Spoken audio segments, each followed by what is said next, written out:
Amen. Bari imbere y'Imana tuhereza icyubahiro.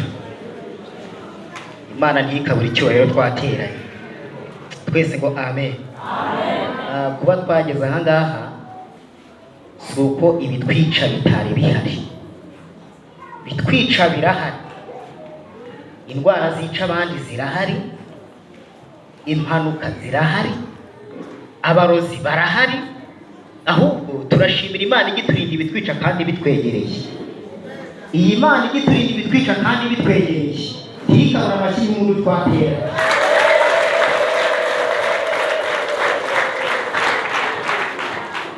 Ku baje n'abana kwivuga nitwa Kwitonda Aroni, uzwi ku izina Dawidi.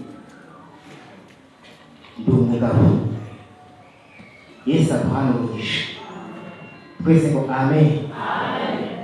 Umugabo Yesu ndamwemera. Umwami umugabo Yesu ndamwemera. Arashoboye umugabo Yesu ndamwemera. Azi kurinda umugabo Yesu ndamwemera. Agira neza umugabo Yesu ndamwemera. Amina, haleluya. Twese ngo amen. Amen. Umunsi umwe kugira ngo kagere inkuru. Umunsi umwe nagiye kubwiriza i Karongi, ariko ngenda nambaye inkweto y'ihirana kugira ngo ari ihirana. Uwanyihije yampaye komisiyo, yarambwiye ati ngutije inkweto yanjye, nibashyiramo ikorasi ujye wirinda kubyina, kuko nubyina ataba y'inkweto yanjye yangirika. Nunyangiriza ataba y'inkweto wibwiriza ubire mu isoko ungurire inshyashya. Ndebye nsanga nayo kugura iyindi mfite. Naragiye korali yashyiramo indirimbo cyangwa ikorasi, kajya niyegamiza k'ikirenge ntikibe hasi. Muraho yemye? Twese ngo amen. Uyu munsi wa none nta komisiyo nahawe. Dukomere Imana yacu amashyi y'akajyana. Duhaguruke gatoya umunota umwe. Umugabo Yesu ndamwemera. Umwami wacu umugabo Yesu ndamwemera. Azi kurinda umugabo Yesu ndamwemera. Arashoboye umugabo Yesu ndamwemera. Agira neza umugabo Yesu ndamwemera. Azi kurinda umugabo Yesu ndamwemera. Arashoboye umugabo Yesu ndamwemera. Agize uburwayi umugabo Yesu ndamwemera. Akura mu cyago umugabo Yesu ndamwemera. Agira neza umugabo Yesu ndamwemera. Umwami wacu umugabo Yesu ndamwemera.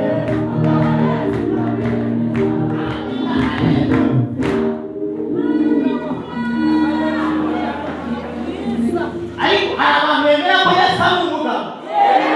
Oya, si ibyo gusa, ni umugabo w'intwari. Arashoboye cyangwa ntabwo ashoboye? Abagize tuzamure haleluya. Yesu ni umugabo ugize gute? Ndamwemera kugira ngo ndamwemere.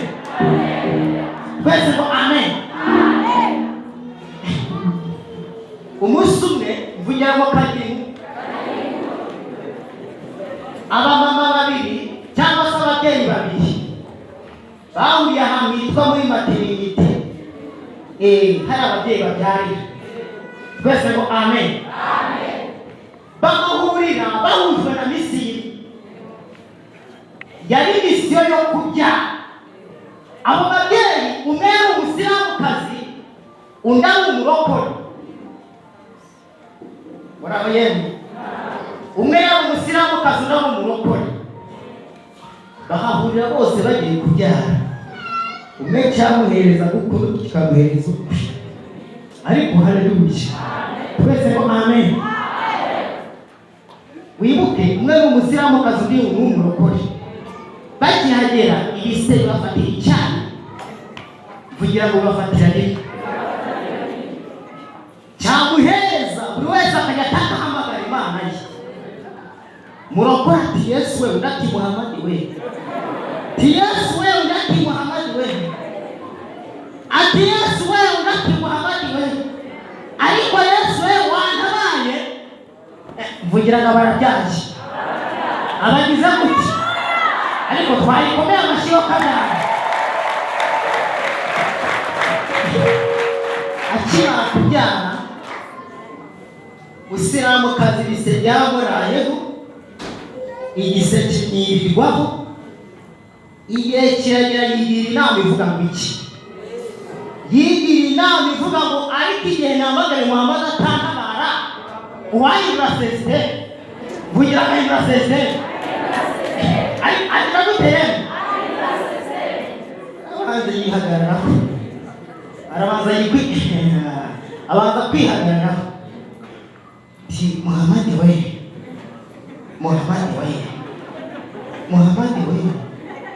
Muhammad we cyangwa mana kimugeza hasi kimugerera aravuga ariko Yesu wamugore we wantabaye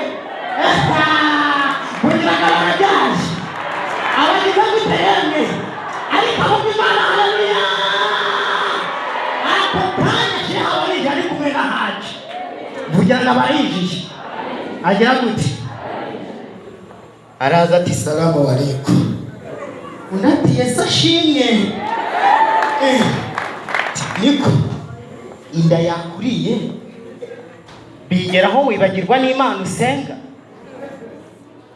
undati reka nkubwire twumvikane kuva ejo ndi guhamagara Muhammad nta kintu yamfashije ariko navuye kuvuga iryo zina rimwe iryo zina rikiza iryo zina riguhora iryo zina rihura abawushe abagize tuzamure haleluya nasanga utabura kuboneka mu byago no mu makuba umukomera amashyo kakarayo gahera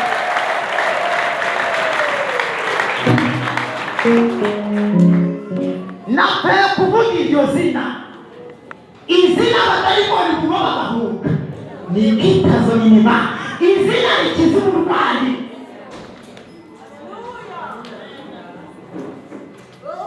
ni umugabo utabura kuboneka tumuhereza icyubahiro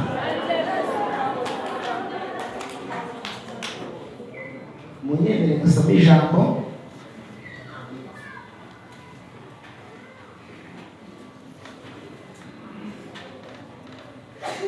kuva igitabo cya kabiri cya Mose cyitwa kuva igitabo cya kabiri cya Mose cyitwa kuva igice ni cya karindwi haje 56 mu isezerano rya kera haje 56 mu isezerano rya kera urava mu itangiriro urahita ugera mu kuva noneho urebe ku gice cya karindwi umurongo w'icumi hatubwiye ngo iki Mose na Aroni binjira kwa Farawo bakora icyo Uwiteka yategetse Aroni ajugunya inkoni ye hasi imbere ya Farawo n'abagaragu be ihinduka inzoka Farawo nawe ahamagara abahanga n'abarozi aribo bakonikoni ba Egiputa nabo babigenza batyo bakoresheje uburozi bwabo bakoresheje iki bakoresheje umwuka wera ni uburozi bwabo yego none umva amakuru umuntu wese muri bo ajugunya inkoni ye hasi ziba inzoka maze inkoni ya Aroni imira izabo umutima wa Farawo uranangira ntiyamumvira Uwiteka yavuze tuvuge ngo amen rambura impapuro ebyiri ujya mu gice cya 11 umurongo wa mbere haratubwiye ngo Uwiteka abwira Mose ati hasigaye icyago kimwe nzatera Farawo n'Abanyegiputa hanyuma azabareka mugende nabareka by'ukuri no kwirukana azabirukana duhumekere Imana cyane ngo amen tuvuge Bibiliya twumve icyo Imana ivugana natwe tugiye kugana ku ijambo rivuga ngo Imana yizire bwira mugenzi wawe Imana yizire twese ngo amen ariko yizire cyangwa ntiyizire? Mu kibazo cyawe yizire cyangwa ntiyizire? Aho gutuye yizire cyangwa ntiyizire? Oya, mu mashuri y'abana yizire cyangwa ntiyizire? Ariko haleluya.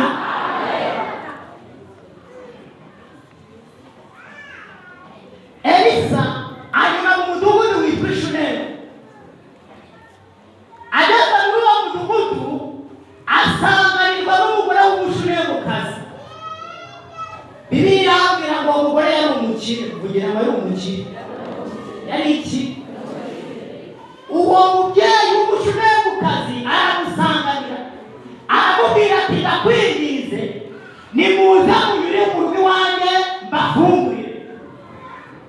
Batekere ibyo kurya mubye mbese mbafungurire. Bazamugeza kujya wakira abashyitsi. Akubwira iki? Twese ngo amen. Ari kuko njya numva kandi no mu barokore bamwe ujya kumva umuntu abwira ati uruguyemo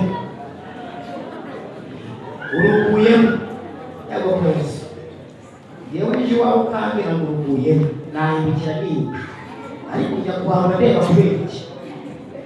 Ubundi se nza kubwa iwawe ni mirimo iwawe se ni ku mupfumu. Muraho yemwe twese ngo amen. Aho kugira ubwire ngo uguyemo ubuze n'amazi yo kunywa, basi se ubuze n'ijambo ry'Imana, ubuze n'indirimbo yo mu gitabo se? Gira mugenzi wanjye wawe ntabwo ari n'ibindi. Twese ngo amen. Elisa aramubwira ati bikora uko ubishaka. Umushunemukazi abajyana mu rugo iwe arabakira, abatekera ibyo kurya bararya kugira ngo bararye. Twese ngo amen. Batekera inyama n'ubugari bararya. Elisa yari muri mugabo witwa Gehazi. Gehazi aravuga ati shingiye kuri izi nyama ngiyi nta wundi muntu uzagira nawe usibye umuhanuzi. Bwira mugenzi wawe kugendana n'umuntu w'amavuta. Twese ngo amen. Bararya. Bibiliya igira ngo uko Elisa atambutse yanyuraga yo gufungura, uko atambutse akajya gufungura kagenda agakomanga ati nagarutse. Bizi uwo mukiri ibyo kurya urabifite, akongera akamwakira akarya. Umunsi umwe umushunemukazi arahagara ariyumvira. Buriya iyo Imana ageze mu rugo iwawe urabimenya. Ariko haleluya. Umushunemukazi arahagara ariyumvira, asanga Elisa yahageze birahinduka. Elisa yahageze ibitangaza birakoreka. Elisa yahageze ibidahari Imana irabirema. Elisa yahageze indwara zirakira, abadayimoni bagahunga. Aravuga ati ni ukuri menye neza ko yari umuntu w'Imana. Ndakwingize reka twubaka kumba hejuru. Ako kumba turi bwubake turashyira mu buriri, dushyire bw'ameza, dushyire muri tabaza. Uwo muntu w'Imana azaza gucumbika ageze atindemo n'ibitanda bihatinde. Imana igera aho tuyihatinde, nihatinde ibitangaza birakoreka. Ariko haleluya. Twese ngo amen. Imana igera aho tuyihatinde. Mushunemukazi ati arageza acumbikemo, nahagera hatinde n'ibitangaza bikoreka hageze nabyo bihatinde. Twese ngo amen. Abo turi kumwe haleluya. Umugabo aramubwira ati bikora uko ubishaka. Ngo bubaka kumba hejuru, bashyiramo ameza, bashyiramo n'itabaza, bashyiramo n'uburiri. Bibiliya irambwira ngo Elisa yageze agacumbikamo. Umunsi umwe Elisa aza gucumbikayo, amaze gucumbika umushunemukazi abatekera ibyo kurya bararya. Elisa ahindukira umugaragu witwa Gehazi, aravuga ati shingiye ku neza y'umushunemukazi yatugiriye, nanjye ngomba kugira ikintu muhereza. Bwira mugenzi wawe Imana igira ikintu muhereza. Twese ngo amen. Duhereze Imana icyubahiro. Aravuga ati ntabwo twagenda gutyo gusa, ntabwo nasohoka muri urwo rugo gusa. Uyu mubyeyi nawe kugira ikintu muhereza, ariko haleluya twese ngo amen. Bibiliya irambwira ngo abwira Gehazi ati niki twamukorera. Gehazi ati ntabyo nzi. Aramubwira ati mumpamagarire. Ngaramuhamagara aramwitaba. Amaze kumwitaba aramubwira ati ndashaka guhitamo ibintu bibiri. Urashaka kumenyekana ku mwami cyangwa ni ku mugabo w'ingabo? Twese ngo amen. Aba turi ku mwami w'urugi. Urashaka kumenyekana ku mwami cyangwa ni ku mugabo w'ingabo? Mu gihugu hakomeye abantu babiri. Uwa mbere ni umwami, uwa kabiri ni umugabo w'ingabo. Twese ngo amen. Mushume mukaza aramubwira ati muntu w'Imana, twe twibera mu bacu. Rangije arigendera, kugira ngo arigendera. Ako kanya Elisa abwira Gehazi ati mushume mukaza ubwenge ngo bibera mu babo. Ndashaka kugenda uzenguruke runo rugo, uzenguruke imbere n'inyuma, ushakire n'ikiguze. Gehazi aramubwira ati uyu mubyeyi ndamuzi neza. Icya mbere ni umukire muri karitsiye, afite abaja n'abagaragu, afite indogobe ariyo vewiti y'iki gihe. Oya n'ikimenyimenyi umugabo wahinga umuceri mu gishanga, urumva n'ibiryo birahari. Twese ngo amen. Aramubwira ati ni umukire afite ibintu byose, ariko hari ikintu kinabuze. Icyo ngicyo ubuze rero Imana ikikuremeye muri amateraniro. Ariko haleluya.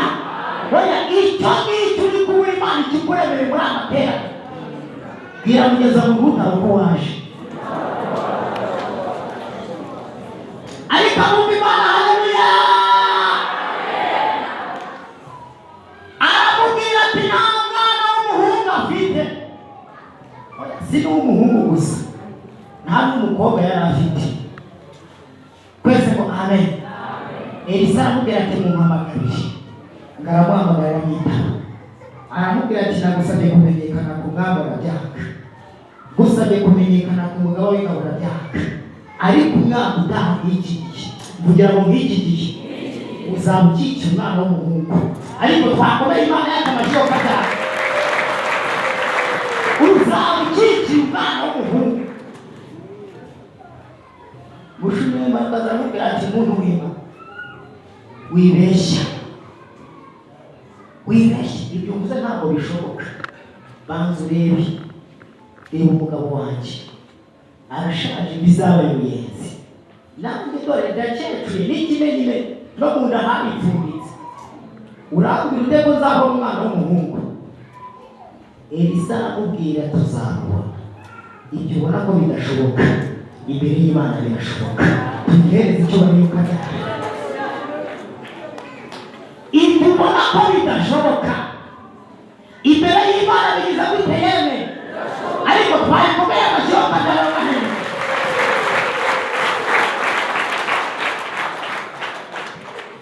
Bibiliya irambwira ngo mushume mukagasamira abyara umwana nk'uko Elisa yabivuze. Umwana amaze gukura ageze mu myaka nk'itanu. Bibiliya irambwira ngo nyina amwohereza ibyo kurya. Aramubwira ati akiriyemo, genda ujye kugemurira so aharimo umuceri mu gishanga. Umwana afata ibyo kurya aragenda, akigera ngo aragenda. Twese ngo amen. Ageze mu gishanga, ahise ari guhinga umuceri. Bibiliya irambwira ngo umwana agenda ataka umutwe.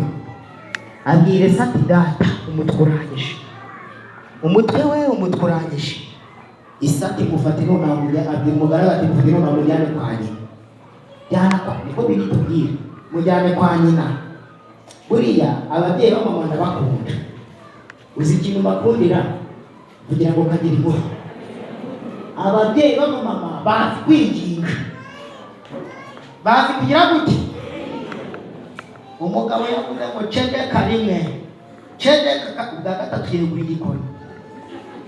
Ariko umumama ariyeranda agashyira ku mugongo, agashyiraho n'agasume. Yamara gushyira agasume akarenzaho n'agashuka, akajya avuga ati na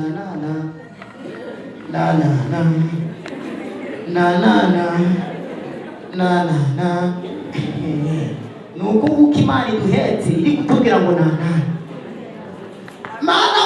ubukode buranyishe mwana wanjye wishyuye inzu iyo ni nanana yacu mwana we ubushomeri buranyishe akira akazi mwana wanjye iyo ni nanana yacu nanana ikizakubwira umukobwa uri kuri nanana utwikiye agashuka twese ko amen utwikiye agashuka ari kuri nanana yacu azakaraba agasatsi agasokoze akubiteho na fodoni niba ari fodoni simbizi narangiza ategereza uwamubwira I love you aheme kubera iki ari kuri nanana yacu yego yasenga ati mana abo twavukiyemo ababyeyi 5 njyewe bimeze gute mwana wanjye ukoreye ubukwe nanana erega tudafite nanana yo twaturabura amashashi kuyikomera amashyiro kabyara kabyara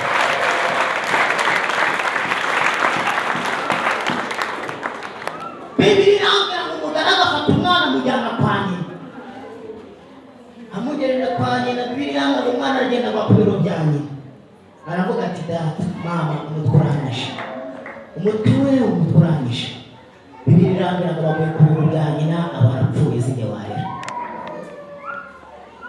akimara gupfa ako kanya umushune mukagera aravuga ati aho namukwenda hasi ndazamuka na wa mwana mujyana ku bw'umuntu w'Imana twese ko amen amujyana he kuburiri bwa wa muntu w'Imana arangira afata telefone ahamagara umugabo aramubwira ati none aha nyohereza indogobe unyohereze n'umugaragu kuko birakwiriye ko jyaho umuntu w'Imana twese ko amen bwira mugeze ngo uko waje nawe birasobanuka ariko abagize tuzamure haleluya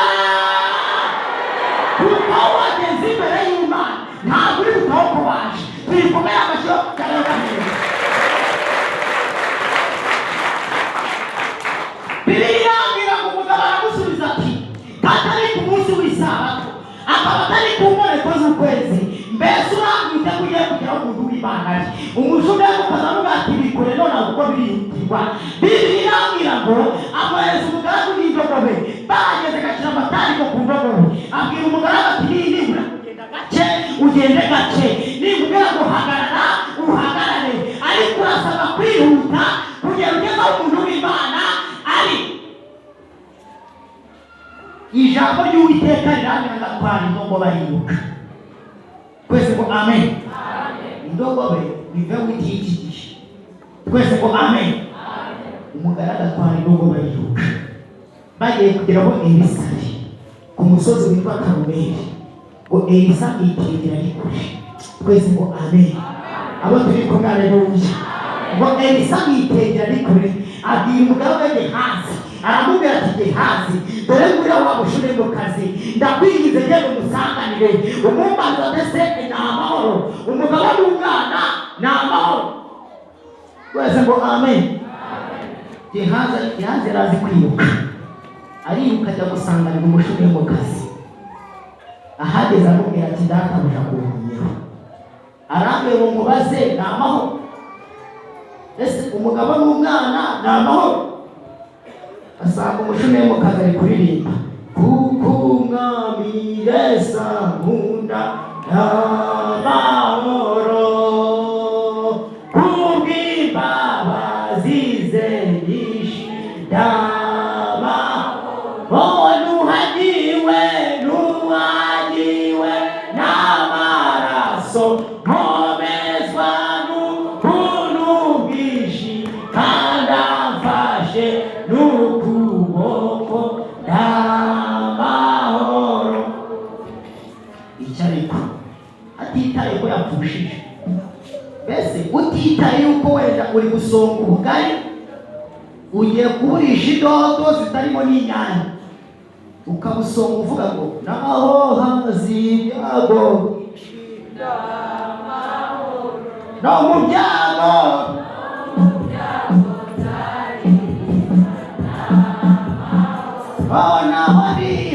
naho ndiho ziko mu murwano w'Uwiteka Yesu abibyonye umwami wacu tumukomere amashyoro kajyana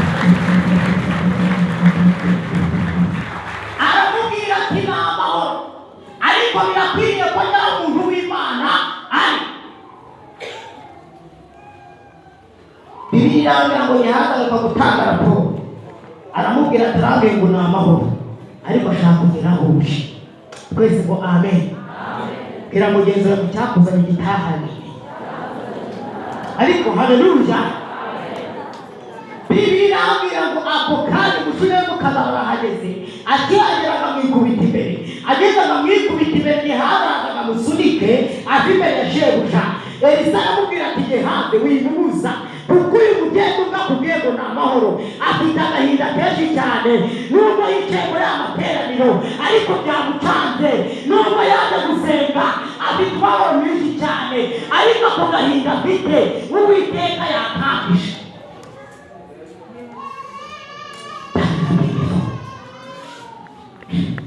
Ngako kandi mushume mukazamura ati Mungu wina, sinakubwiye ngo wibeshye.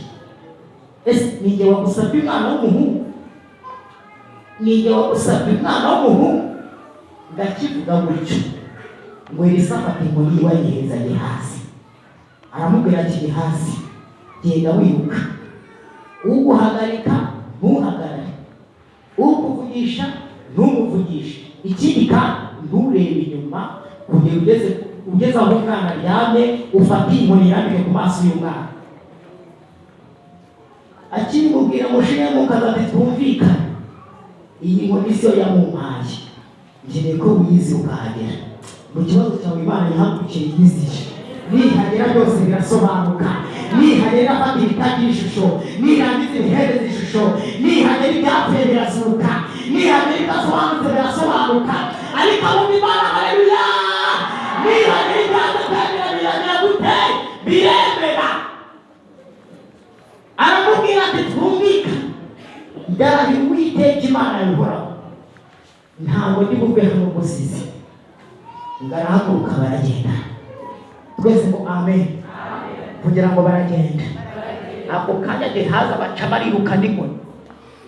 Gehazi ariruka, Gehazi ageze mu nzira arahagarara ariyumvira, yibuka ko atarasengera n'urwema malariya agakira. Gehazi yibuka yuko atarukana n'abadayimoni, none ngo bamuhaye poromosiyo yo kujya kuzura umuntu, ngo amuzure nta muntu ureba. Aravuga atanga databura yanjutse, reka yeza hagati y'umudugudu. Twese ngo amen. Ari isoko rya Kimironko ryose rimubona. Umukubise amaso ati Gehazi ko wirukamura Gehazi ndayumvishe ngiye kuzura umuntu. Gehazi urajya Gehazi dore ngiyimuntu ngiye kuzura umuntu. Taratina kuva ryari Gehazi azura umuntu? Wibuke ari kubaga ngiye kuzura umuntu, shewe turamuhaye kondisi, yamubwira ati uguhagarika ntuhagarare, ikindi kandi ntugire umuntu uvugisha. Atangiye gutanga itangazo yuko agiye kuzura umuntu. Muri aho yemwe? Twese ngo amen. Bwira mugenzi wawe wirinde kumenya ibanga ry'akazi. Gehazi arirukanka, twese ngo amen. Afata inkoni ayirambika ku maso y'umwana, yazanye nk'igihiriri kije kureba ukuntu Gehazi azura umuntu. Barahagaze baramushungera ati turebe ukuntu Gehazi amuzura. Inkoni ayirambika ku maso y'umwana, ategereza ko umwana yatambuka araheba. Gehazi ati ndasebye tu. Muri aho yemwe? Twese ngo amen. Umugabo umwe baramubajije ati hajya uyuzura umuntu wapfuye akazuka ati cyane rwose. Yapfuye ukamusengera akazuka ati cyane. Ni hano twapfushije umuntu, ngwino umusengera azuke. Umugabo yinjira mu cyumba kijyanye n'umurambo, arasenga ati mu izina rya Yesu zuka, haguruka, zuka mu izina rya Yesu. Amasabira arashirikira kimuriraho, aravuga ati noneho baratera amabuye tu. Muri aho yemwe? Twese ngo amen. Aravuga ati reka ndebe ko nabacika. Arababwira ati mukingure binjire. Ati aramuzuye. Aravuga ati uyu muntu yabatijwe mu mazi menshi ati cyane rwose. Ati icyo ni icya mbere. Yateranaga amateraniro mu cyumweru ati cyane rwose. Icyo ni icya kabiri. Ati none se niyiza busa iminsi ibiri itatu nigashira. Icyo ni icya gatatu. Arababwira ati niba nuko bimeze, uyu muntu Imana yamutwaye ntabwo yamubasubiza. Abivuga rero gusohoka nta mikino. Twese ngo amen. Gehazi nawe arindira ko umwana yazuka he. Umwana yanze kuzuka, Bibiliya iravuga ngo aramanuka ajya gusanganira shebuja, aramubwira ati umwana yanze kuzuka. Twese ngo amen. Bibiliya iravuga ngo Elisa abaheza bose. Hari ibintu Imana igiye guheza ku buzima bwawe, ibigushungera Imana igiye kubiheza, ibikuzengurutsa Imana igiye kubiheza, ibikuza muri Imana igiye kubiheza.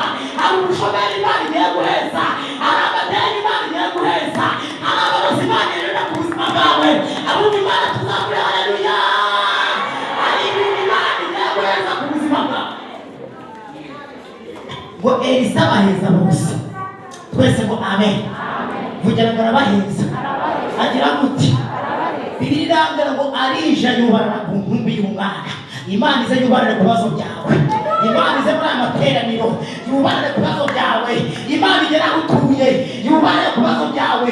Ngo Elisa yubarana ku ntumbi y'umwana, aravuga ati Uwiteka uyu munsi wabone bimenyekane yuko ari wowe Mana, bimenyekane yuko uri Imana izindura ibyavuye bikabaho, bimenyekane yuko uri Imana ihindura amateka abantu bagahindura amagambo, bimenyekane yuko uri Imana ihinduranya ibihe. Abumva Imana haleluya. Aravuga ati bimenyekane yuko twese ngo amen. Ngo yubara ku ntumbi, amaso ku yandi, urugingo ku rundi. Twese ngo amen.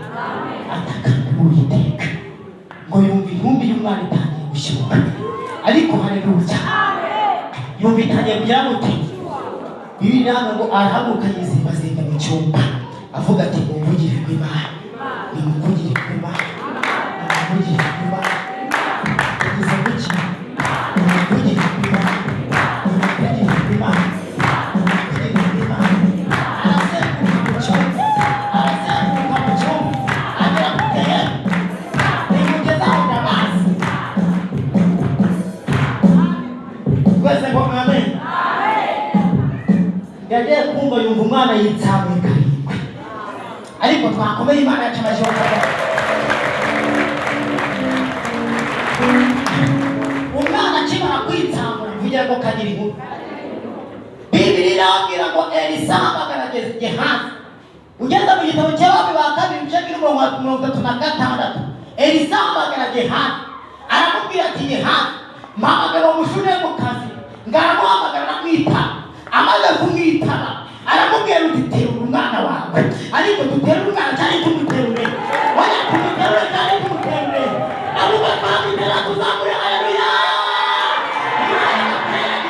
Tugiye gutera umwana muri aya materaniro, tugiye gutera umwana mu izina rya Yesu.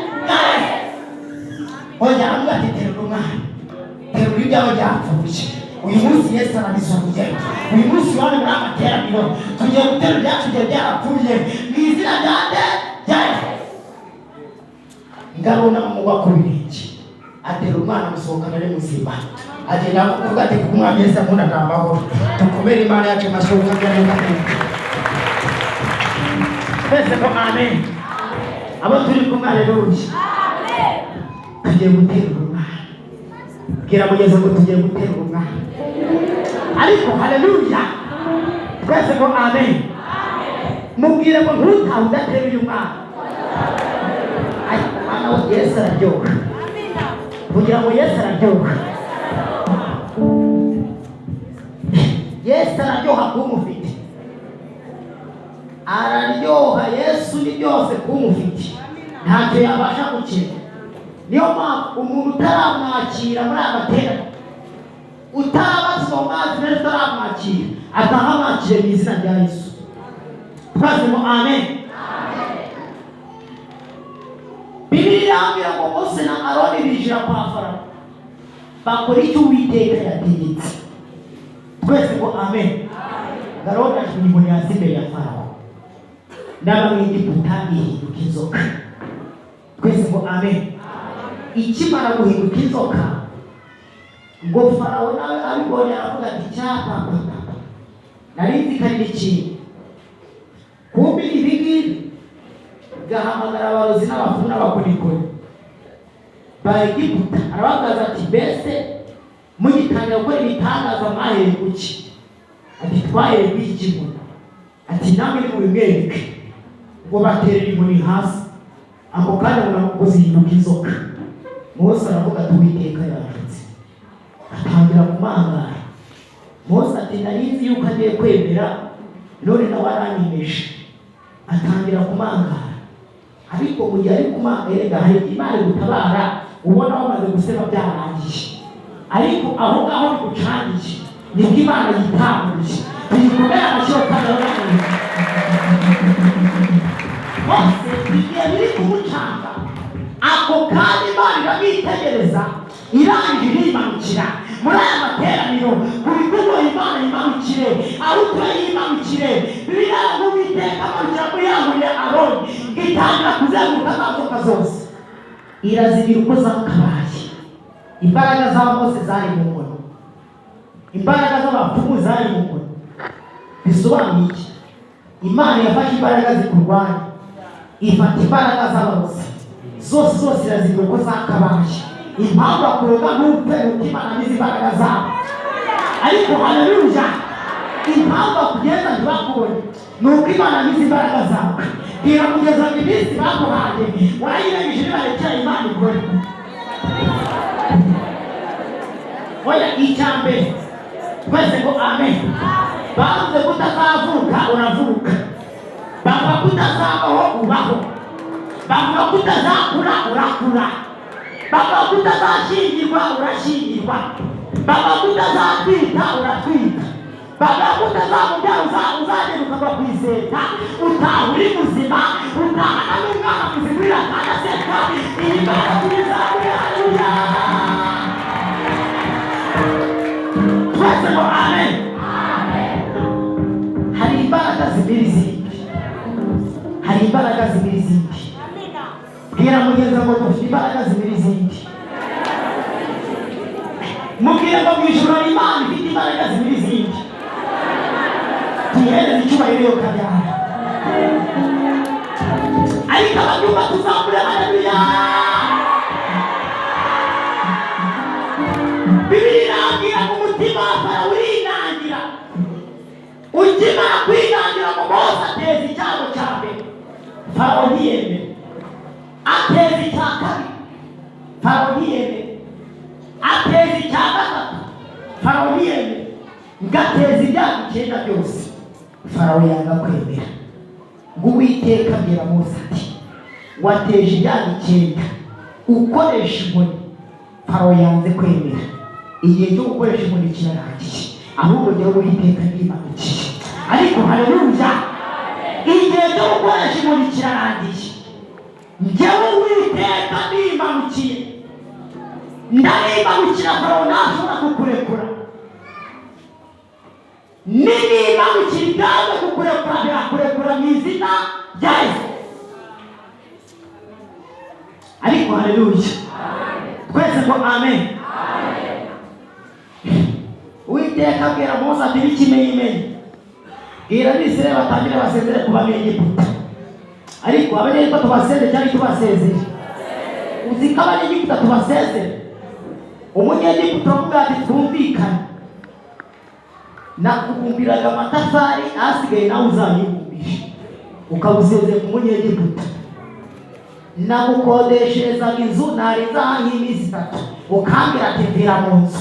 Igihe kirageze nanjye Imana yica umuzimu impaye yanjye nzu, ukamusezera ku Munyegiputa. Nagukoreraga rimwe na rimwe ukambuka yambara ibice. Igihe kirageze nanjye Imana impaye igishoro, impaye kwikorera. Ariko haleluya, ukamusezera ku Munyegiputa.